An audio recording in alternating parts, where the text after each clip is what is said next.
Julio est aux Anges ce matin. Avec sa maîtresse, il participe à une randonnée canine.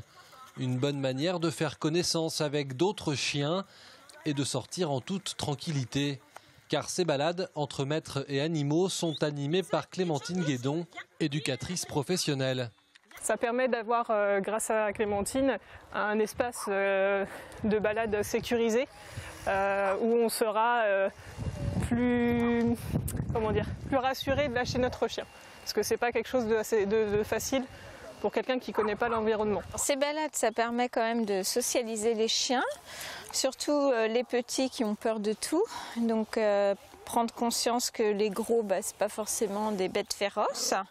Et puis surtout pour moi aussi qui a peur des gros chiens, donc essayer de vaincre ses peurs. Depuis le mois d'avril, ces canimarches sont organisées dans le cadre du label Tout Tourisme, obtenu par l'Office de tourisme du Château d'Olonne. Le fait que certaines villes se donnent la peine de mettre ce genre de choses en place, c'est vraiment un message pour dire écoutez, les chiens aujourd'hui ont une véritable place dans la société. Il faut, en tant qu'humain, se responsabiliser à ce niveau-là, éduquer son chien au mieux qu'on peut. Si on n'y arrive pas, s'aider d'un professionnel, il y en a quand même un peu partout.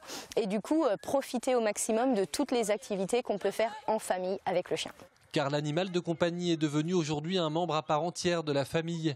Et selon un sondage, un foyer sur deux en posséderait un. Alors quand il s'agit de partir en vacances, certaines familles n'hésitent plus et emmènent avec eux leurs compagnons à quatre pattes. Mais peu d'hébergements et d'animations sont accessibles avec un animal. Une demande croissante qui pousse les communes à réagir. Il y avait de plus en plus de clients touristes, voire même des autochtones qui venaient à l'Office du tourisme et qui posaient des questions concernant l'hébergement, s'ils pouvaient venir avec leur animal de compagnie ou pas. Il y a 15 hébergements répertoriés qui accueillent les clients avec leur animal de compagnie.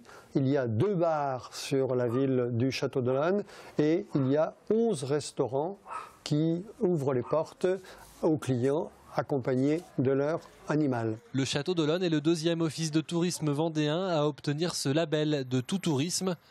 Une manière de faciliter les vacances pour les propriétaires d'animaux.